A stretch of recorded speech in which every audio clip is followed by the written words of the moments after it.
Hello, welcome to another episode of Executive Suite. And today we're here with Kevin Gia, who is the CEO and founder of Quoted Tech, which is a company in Toronto that's building computers and scaling fast. And he's got a very interesting story to tell us. Kevin, can you please introduce your company to start with? Yeah, and Thomas, just one slight correction. I'm a co-founder, so I do have a co-founder. He's not on the call Sure. today, obviously, or on the Okay. podcast, excuse me. But yeah, so Quoted Tech, we build high-end gaming systems as well as workstations for commercial clients. So we've built about 10,000 systems now. We build them all here in Toronto, Canada, so they're all Canadian built, and we started the business about 3.5 years ago. So it's definitely been a journey.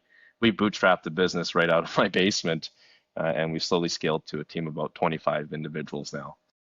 So yeah, it's certainly been a journey, but happy to talk about whatever you'd like to talk about today. Okay. Well, let's start at the beginning. I was curious about your name, Quoted Tech, because it doesn't immediately give us any clues as to what you're doing, like a computer company. But why Quoted Tech? It's a great question, Thomas. We, when we were starting the business, we had a totally different business idea. We actually pivoted out of that original idea. The original idea was to do like an auto trader for gaming computers, like an assessment where you could get like an assessment for your PC. That idea started roughly right around the end of COVID, because during that time there was a huge GPU shortage. There was like a chip crisis, so no one could get new computers. And so we had this idea that, hey, why don't we dabble in the used market? And what we noticed immediately is that you have all these postings on Kijiji and eBay and whatnot, but nobody has an assessment as to whether you're getting good value for your money on that used computer. So we said, okay, well, what if we could build like a curated market, kind of like, an auto trader for cars where you could get an assessment based on, put a few inputs in and it would tell you, hey, this is what your appraisal should be. So you would get a quote for your system. And so that was Quoted Tech. We found out that that was a really bad idea. There was no way to build a business out of it. We kept getting the same feedback. People would see our site, they would see some of the things that we had, and they would go, hey, this is really cool. But you know what? Can I get a brand new system from you guys? And we would say, hey, we don't do that. There's a bunch of companies in the United States who'll do that. You could go to Dell, you could go to, your Canada Computers, local retailer, and we got the same feedback all the time. They say, I don't want to buy from the US.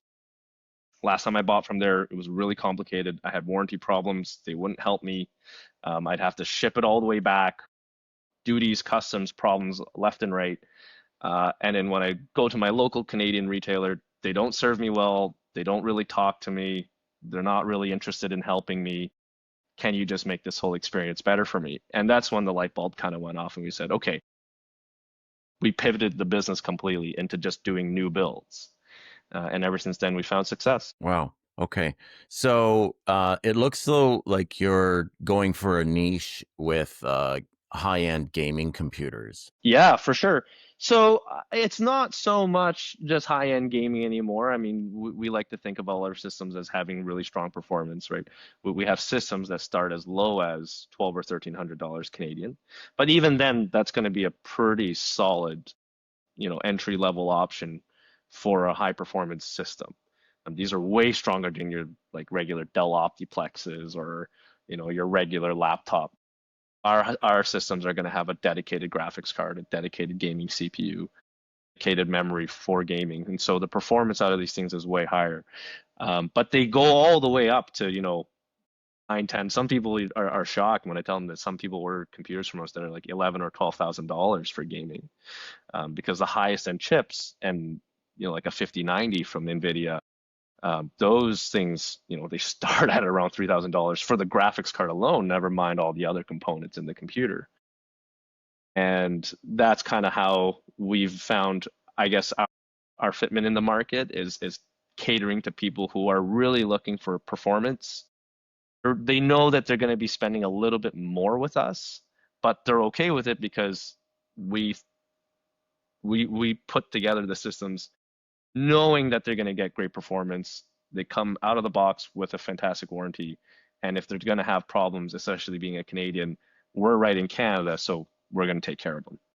like a white glove solution for them. Hmm. Hmm.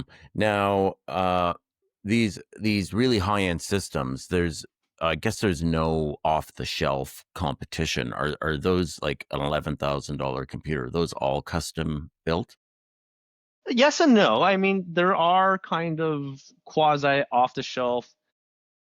Dell will have a very high end line, but it's not really ultra enthusiast when we're talking about a ten or $11,000 computer. Yeah, those are like four Someone or is, 5,000, I thought. yeah, five, sometimes maybe up to six or seven. When we're talking about the highest end of systems, this individual is looking for all the bells and whistles. They want it to look a certain way. They want it to perform with the absolute maximum. Oftentimes, it's mixed use, actually. It's not just gaming. They could be working on an LLM. They could be working as a high-end VFX renderer, and gaming to them is their pastime. But they want to work hard and then they want to play hard. That's usually our customers. They're usually young urban professionals or working professionals who are saying, "Hey, this is something that I need for my work, but also when the clock strikes five, I also want to enjoy what I have." Right. I've got another question for you here, which is something that's always kind of been a burning question for me is what kind of an advantage does this give someone if they have a more expensive computer? If you're playing a video game, does it really help them, win or like how much of an advantage is that? I think that's a tough question. I'll say from my personal experience, having a higher end computer for me makes no difference because I'm awful. But my business partner, he is if you've ever played the game Counter-Strike, he is a professional actually. Hmm. He competed at the collegiate level, won a lot of money.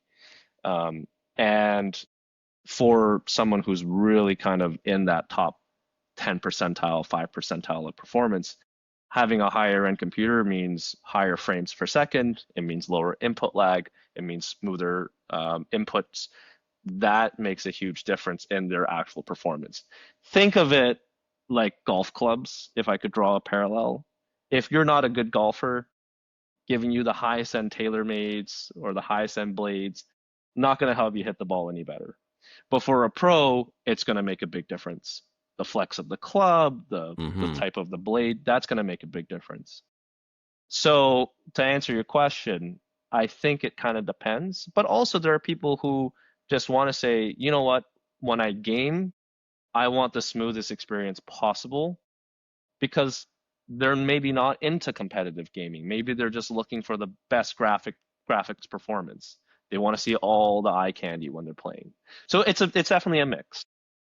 I thought it was more your like your internet connection that mattered. Like if you're playing these, because most of these games are online and interactive, you're playing with other players. That's what makes it exciting. Like Fortnite, for example, so lots of people are familiar with. You're not wrong, Thomas. Having a Mhm. great internet connection will help as well. Again, maybe going back to the golf club example, it's like imagine you have a $1 million driver, but all your irons are worn out and they feel terrible. Well, you're still probably not golfing all that great. It's the same with Mhm. a high-end system. There are many portions of input. For instance, your mouse, your monitor, your computer, as well as your internet. All of those things will have an impact. If you're too far behind in one category, you're going to have a pretty bad experience. Imagine having the highest end gaming computer and the highest end monitor and the highest end mouse, but then you're playing on dial-up. Well, you're probably not having a very good experience. So, do those high-end graphics cards do they really only deliver if they're paired with a really high-end processor? Yeah, so bottlenecking is something that's often, well, we call it's known in the industry as bottlenecking. You need to have sufficient CPU performance, so processor performance to support the graphics card performance for gaming. In the workstation space, it can depend. Oftentimes, if you're working on an LLM and your specific language that you're working on is very GPU intensive, you don't necessarily need to have the highest end CPU to support it. It really depends application by application. That's where we see a lot more variability. But generally for gaming, you kind of want to pair both. You don't want to have a processor that's out of this world and have a graphics card that's too low, and vice versa. You want to Hmm. have balance. Yeah. I know that with this platform that I'm using now to record this podcast, some of the editing features where they use AI, if you don't have a graphics card, you get a pop-up box that says this will only work if you have at least Nvidia blah blah blah. And so I think, do you think that because of AI more people will need these computers that have a dedicated graphics card? 100%. The demand for, and I mean, this is all contributed to Nvidia being the most valuable company on the planet, pretty much within the span of 1.5 years. But the demand for high-end chips has just exploded.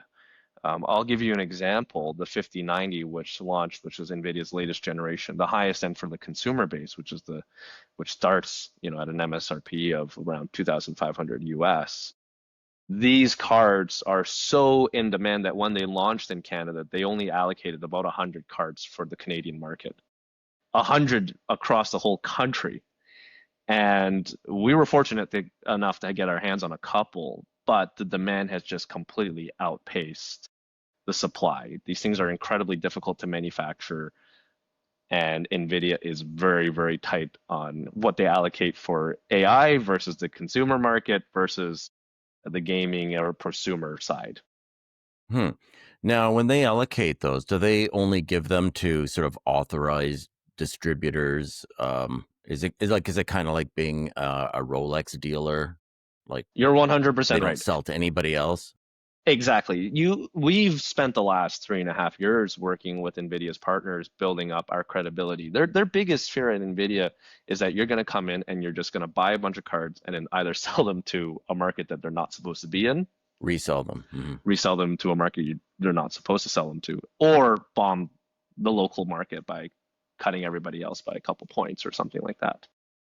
When you're selling an ASP of, like $3,000, even a few points is a decent margin for the end seller. So if they can move these at sufficient quantity, then of course someone is going to come in and try to do it because they're in such high demand.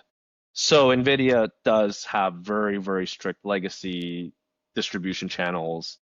It takes a long time to get on that list. And it took us about 3.5 years just to be able to get some basic allocation. Our allocation's still not great. The big names kind of come to mind when you think of who gets priority allocation when we're talking retail, Best Buy, when we're talking big distributors, TD Synnex, Ingram Micro, these kind of companies will get first dibs. Hmm. And do they monitor what you resell them for? Like, are you required to sell it then at an MSRP price, or can you sell them for whatever the market will bear? We're not a retailer, so as a system integrator, we have to sell the whole computer as a unit. We're not allowed to sell the card on its own. So from that end, there there are no restrictions for us Hmm. as a final system builder. But if you were to go and sell on, let's say, Newegg or Amazon, there are strict MSRP requirements, and they will be very unhappy to see you break those rules. Okay.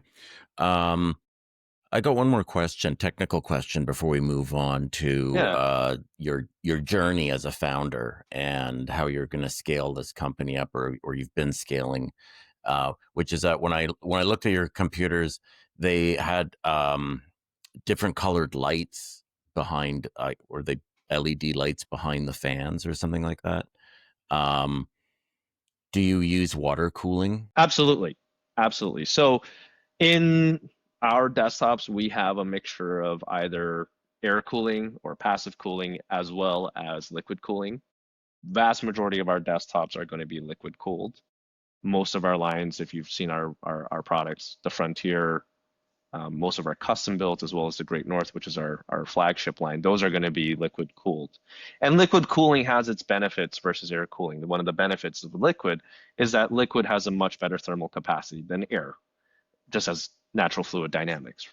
And the benefit also with liquid coolers is that there's a lot of customization. Most liquid coolers will have a screen. They'll have a variety of fan options and color options, to your point earlier. Whereas air cooling is generally a lot more minimalist. Now, there are some air coolers coming out now that have, colored fans and things like that, but they're not going to have the same visual impact generally as liquid coolers. Where air kind of beats out liquid cooling is on just long-term longevity, because generally they are just a heat sink, which is a bunch of metal followed by a couple of fans. And the failure points are very low compared with liquid cooling, which has a pump, it's got a radiator, it's got multiple fans, it's got a loop, it's got a motor. So there's a lot more complexity to liquid cooling. But yeah, we do both. Yeah, and do those liquid cooling ones, do they ever leak? Because that's kind of my fear of that it would leak and then cause problems, damage. It depends on the type of liquid cooling you get. The liquid cooling units that we sell are all self-contained units, and they're not designed to be open. So unless you were to puncture them or leave them out in minus 40 degrees Celsius weather where the coolant would actually freeze over and then the pipes might burst, that's the only time you ever see leaking. We do get defective coolers where they will leak when we're building them. And when that happens, of course, we have a whole QA process so that the customer never has to see that or deal with that. We'll take care of that issue. We test all the systems before they leave our facility. If you're dealing with a non-self-contained unit, also known in the industry, these self-contained units are known as AIOs or all-in-ones, a custom loop, which actually has its own pipes and its own fittings and its own reservoir. It's very custom. We don't do a lot of it. We do a very minimal amount, mainly because it's very difficult to transport these types of of cooling solutions. There is a much higher chance of leakage. Okay, and that's if somebody wants to put it up on their wall or something like that, display it. It could be. It could be. We've seen desks that are built out of it, so it'll be a glass, and then the computer's actually in the desk. Mm, Sometimes they're on a wall, sometimes they're on a server rack. Generally, they will still be in a chassis or in a case, but generally with liquid cooling, you'll have to have a much bigger case because you're doing a lot of piping work. And all that piping work, sometimes it can be straight pipe, something they can be soft tubed, but you're looking for that very specific kind of visual impact generally yeah, with hardline or custom piping to do that liquid cooling. yeah. Seems almost a shame to just sort of put it in a box and stick it under your desk. Because they For look sure, really cool, right? for sure. But you do have the see-through side. That's like a plexiglass side, so you can still look in, Yeah, so which it's is nice. actually generally not plexiglass No, anymore. The hmm vast majority will be tempered. tempered. Oh, Yeah, really? Actual yeah, glass. actual glass. That's right. So Okay. with computer desktops, I think maybe just 10 years ago, most computer chassis were made of either plastic or hmm PVC or with plexiglass on the side if there was a see-through side. Nowadays, most custom high-end desktops are really kind of experimenting with higher end materials. Aluminum is a must, basically. We're talking about fairly thick aluminum, sometimes as thick as a millimeter to 2 millimeters. At times, people have experimented with wood, real natural wood. Actually, Fractal is a company that's experimenting with wood. We actually feature a desktop known as our Quoted One, which is more of a kind of home and office minimalist build. It has real wood on the finishing. So there are actually a lot of experimentation with higher end materials. I think it's just a matter of time before someone builds like a limestone PC or a granite PC. I'm sure it's out there already, but probably not for general consumer usage. But I'm sure Yeah. it's coming one day. Yeah, well, the stone might be a good heat sink. Um, Yeah, well, let's move on to your journey as a founder, co-founder of this company. So you started off in your basement, and now you've got roughly 25 person head count, and it seems like it's going up at a meteoric pace. So I wanted to ask you about scaling up and what it's like to scale up a hardware company, because I know a lot of people, they're afraid of manufacturing tangible products. They want to go into something like software, AI, web apps that they think are easily scalable. um, and so maybe you can tell us about how how this took off so quickly, and when did you start hiring your first employees and move out of your basement? There's a lot to that question. In terms of how we got our foot in the door, because my business partner has a lot of contacts deep in the industry, we got our first kind of big break with Shopify, the platform. And Shopify, their CEO, Toby Lutke, he is a huge esports fanatic. So he loves gaming and he invested in a gaming team for Shopify, known as Shopify Rebellion. We happen to know some of the people there. And because of our credibility with, gaming, especially for esports, because my business partner was a Counter-Strike pro, Mm. they expressed to us, look, we've got this team that we're assembling. We've got a few computers that we got from the States. They're a mess. We can't figure out when things go wrong. Like our players, they need something right away. We can't get any support because they're in LA or wherever they are. This was for their Toronto office. And we told them, look, we can solve these problems for you. We can build a system for your players that's going to be super high performance. They're going to love it. And if anything goes wrong, we're going to be ready to take care of you. We know what we're doing. We know what gamers need. Hmm. And And and they and said and yes. not preloaded with a bunch of junk. Correct. Correct. They're very optimized systems right out of the box, plug and play, get gaming, in 30 minutes. And they said, yeah, please solve this problem for us. And that was our big break. They needed about 30 systems, which was a lot for us back then. We weren't sure how we were going to do these 30 systems because it was just me and my business partner. But we managed to do a great job for them. They love them. That gave us a lot of street cred, gave us a lot of credibility as to being able to say, we know what we're doing. You can trust us. Ever since then, made the decision. Well, we understood that we were going to always be an e-commerce play. We were never going to go into retail. Me and my business partner are bullish on the retail future, having physical footprint, brick and mortar. We think that the future is all e-com. We identified very early on that if you want to get somebody to buy a high ASP lifestyle product, we're not talking about socks. It's not $9.99 or $19.99. These things sell for $1,000, $1,500, $2,000. You're going to have to present somebody with a really clean brand image, a really clean web experience. You're not going to be able to just dump them onto some WordPress page that's rinky dinky, some buttons work, blah, blah, blah. They're not going to feel comfortable shelling out that amount of money, especially with a brand that's unknown. So we invested a lot of time, a lot of energy. I'm lucky that my business partner also comes from a developer background. So we were able to bootstrap everything ourselves for the initial web experience. Everything that we've developed is in-house. And so after we were able to develop a great website, we knew the types of offerings that we needed to provide based on our own experiences as our just general industry knowledge. We started investing heavily into our funnel campaigns. So we do a lot of social media advertising. We have a full funnel campaign now Can I that converts interrupt you pretty for a well. Yeah, second? go Did ahead, did please. you use Shopify? So you're saying you made your own Yeah, website from scratch, or did you use Shopify? great question. So the back end is Shopify, but our front end is custom headless.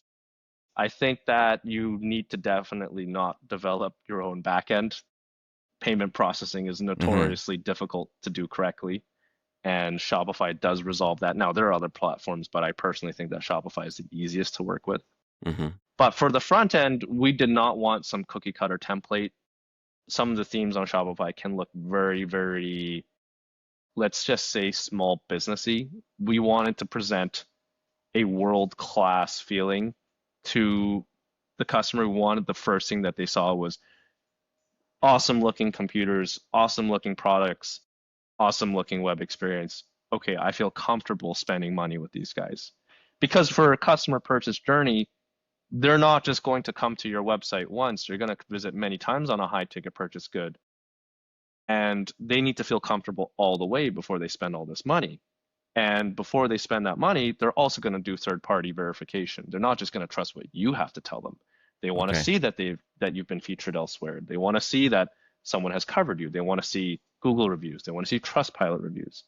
So all of these things we've been working on for the past 3 years, and coupled with a great reach campaign and our conversion campaigns, we are able to kind of now get to a point where we understand where customers come from and how we drive acquisition and conversion.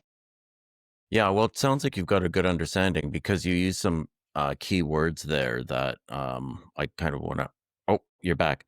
I can't hear you. Okay, I think we got sound Sorry. now. I can hear some Okay, background noise. sorry. Okay, Yeah, I something apologize. happened.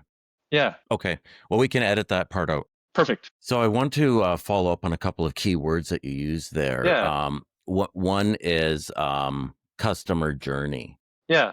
which I think is important. And so you weren't just focused on making the sale and then going on to the next sale. And I think perhaps your warranty was a big part of that strategy, I guess, because you I think you've got sort of like the best warranty in the industry. So if you're going to spend a lot of money on a computer, a 3 year, you were saying 3 year warranty to Yeah, me at one point, yeah. 3 year not in parts, this 5 years podcast, labor. but in a separate conversation. Yeah, yeah. Oh Our wow, 5 years warranty, labor. 5 years Okay, labor. Well, we stand behind our workmanship. We know that's we nice. know that all of our technicians know what they're doing. And in terms of parts, we own all of the manufacturer relationships, and we've negotiated extended warranties for the parts that we use. And so then we just pass that service to the customer. If there's something that does go wrong, Hmm. we'll take care of them. They don't have to deal with some end company somewhere, ship this here, ship this there. No, we'll give you a label, we'll take care of it.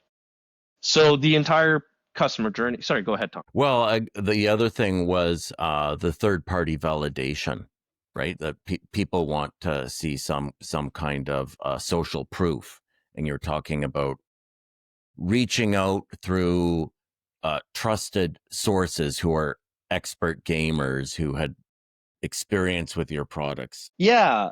So having that credibility that we had worked with Shopify Rebellion was absolutely massive.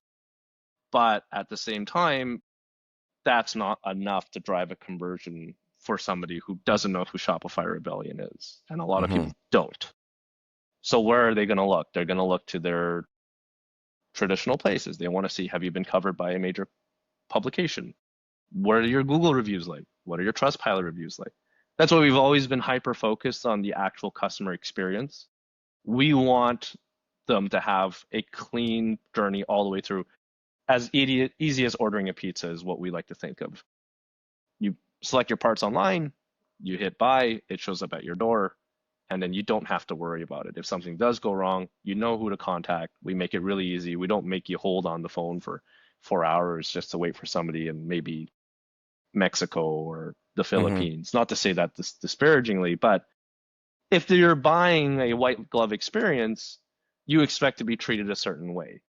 And so we've always adhered to that philosophy. And so that's also driven a lot of customer delight, I think, and that's given us a lot of positive reviews, which also helps in the overall conversion journey. Yeah, and I think one of the other things that I think can scare people is getting into a B2C business because it's harder to reach out to individual consumers making many small sales than it is to say, be like an SaaS company that's just business to business. And it actually makes their marketing quite a bit easier. So would you describe your marketing as more of like what they call an inbound strategy? I think it comes down to ultimately how you define inbound versus outbound for a B2C Hmm. business. In theory, for B2C, everything is technically inbound, but also you could also argue that everything's outbound because you're always reaching customers through paid media generally. And Hmm. of course, there's word of mouth and things like that that drive some inbound, but most of it is you're spending money to drive people to your website. And so if you want to count that as an inbound conversion, sure. But if you think about it, it's no different than a SaaS business. Sure, when you're doing outbound marketing, you might be doing cold emails, you might be going to events, things like this. You're trying to ultimately give somebody an impression of your brand and then let them know what you offer. And then you're trying to tell them, I can solve a pain point for you. For B2C businesses, it's the same path. It's just slightly different in terms of the messaging. Instead of a person or a cold call or a cold email, it's going to be, hey, we're selling this thing and we think that you might like this. So you come to the website and you say, okay, well, let me browse the options. And of course, that's when you need to then convey the messaging of what you're offering and how that's going to improve their life or their current situation. And then they'll convert, hopefully. Okay. So you started shipping in Canada, but are you now also shipping to the US or internationally? We'd like to do more in the US. We had big plans to go to the US. The tariffs caused massive headaches for us. They still cause headaches for us.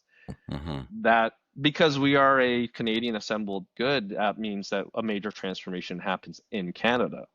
Hmm. Now, whether that is covered under USMCA or CUSMA, whatever it's called nowadays, it's actually very complicated because even the people at the border struggle to figure this out. We have a conversation with UPS all the time. Every time we broker something into the United States, they come back to us. We've had UPS come back to us and say that the US border CBP told us that we were importing car parts, and so that those would be tariffed. And we said, nope, those are computers. They said, oh no, but we saw Hmm. radiator on the description of goods. And we said, Right. yes, there's a radiator on the liquid cooler, but they Mm. didn't understand that disambiguation.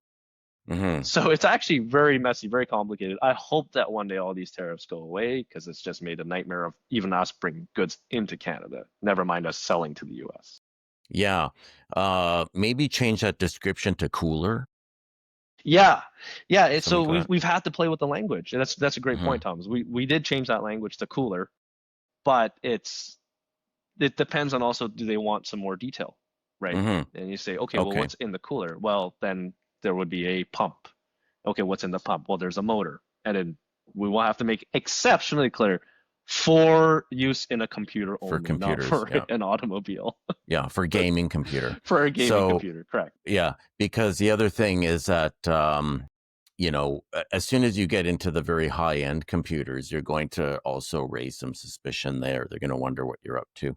100%. Um, yeah. So now, what about other countries like Europe, that sort of thing? We hear from the Canadian government, we have to stop, being so dependent on the United States, which I think is just totally naive. But anyway, um, Look, without the, getting too political, Thomas, yeah. I'll say this. The United States is one of the, if not the largest consumer markets in the world, right?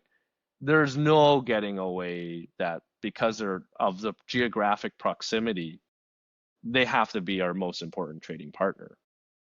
Europe is a great idea. Hmm. However, if you consider the logistical difficulties of moving goods to Europe, it's really hard. First of all, there aren't great shipping lanes from Atlantic Canada to Europe, period. The vast majority of shipments that come to North America come from the West Coast, so they'll arrive in the Pacific first, not from the Atlantic to the Atlantic. On top of that, we're shipping really high value goods. And if you're going to ship by ocean freight, that's several weeks. I don't think a customer is going to want to wait 2 or 3 months for a computer. So if they want it faster, then they're going to have to be airship. Now, alternatively, we could set up a logistics fulfillment center in Europe. However, there's a lot of logistical issues with that. Europe has its own set of regulations when it comes to electronics that are not the same as the North American standards. There's a Hmm. lot of barriers to entry. We're Hmm. a smaller business. We don't have the resources right now to set up that type of logistical capability. Hmm. At the same rate, Europe also struggles like Canada in terms of allocation of parts. We know that the vast majority of parts at first allocated to the United States and Hmm. not to Europe or Canada. So there's some hurdles there for sure. Okay. But once hopefully this will all be settled and the government will just realize that they're going to have to let the Americans sell their cheese and butter in Canada so that our entire economy doesn't collapse. Um, and then you'll be able to scale up and go right to the moon, hopefully. I hope That's, so. yeah. Yeah. Look, And there's a that's, lot of companies out there. We're lucky that we're Canadian business and we our primary market is Canada, but I know many businesses that are generally export to the US and they're bleeding right now and they're suffering. Hmm. And there's lots of US businesses that export to Canada and they're suffering just as much. I'm a personal believer that free trade is the best way and government should more or less stay out of the economy and let free market forces dictate where they need to dictate. And when we're talking about computers, at the end of the day, we're not life or death. So the stakes, in my opinion, are not that high. Now, I take what we do very seriously, but is it really going to be something that should be tariffed and should be production controlled or supply side controlled? No, I don't think so. Yeah. Okay. Well, that sounds like it's a good place for us to wrap up this podcast. We've gone over your company and the products you're offering, which I think are just great value and incredible warranty and service, and paying attention to the aftermarket or the after sale portion, I guess we'd say, serving customers. Um, Thanks again for coming on and sharing with us, sharing your insights. And I think hopefully other people will be inspired to go ahead and start up hardware companies after hearing you, and see that there's demand for hardware as well. There's so many SaaS companies now, and trying to offer consulting services around AI. And like you were saying about your website, all of their websites look the same. They all look like they were generated by Chat GPT. Um, so congratulations for having a custom website. I think the human eye can somehow tell, when you look at these things, if it's a template or Right. not. Yeah. So, is there any last word you want to share with us before we say goodbye? Yeah, Thomas, look, a lot of fun being here. I think you mentioned something very interesting, which is a lot of people looking to start hardware. I would say this is if there's any advice I could give, not just hardware space, but for most Canadian entrepreneurs, especially young Canadian entrepreneurs, start anything. You will find very quickly whether it works or not, and just be agile to be flexible and pivot. That's what we had to do. You're not going to have a brilliant business plan coming in knowing all the answers. And if you do, that probably will change pretty quickly once you start finding out what works and doesn't work. We have a huge brain drain problem in this country where all of our top talent keeps ending up in foreign markets, especially in the United States. So we're desperate to have young entrepreneurs. So if this podcast can do anything, I hope that there's more young entrepreneurs who want to start something in the Canadian market. And of Well, course, that's I'm going to do great. a Yeah. shameless plug. If you're looking for Yes. a Go high-end ahead. computer, come see Quoted Tech. Yeah. Do quotedtech.com, I think. Is that it? Quoted.tech. Quoted.tech. Yep, nice and simple. Okay, fantastic. Yeah, they look beautiful, frankly. I appreciate it, Thomas. The next computer I buy is going to be from you guys, I think. So, okay, well, thanks a lot for coming on, and take care. Bye for now. Thanks, Thomas.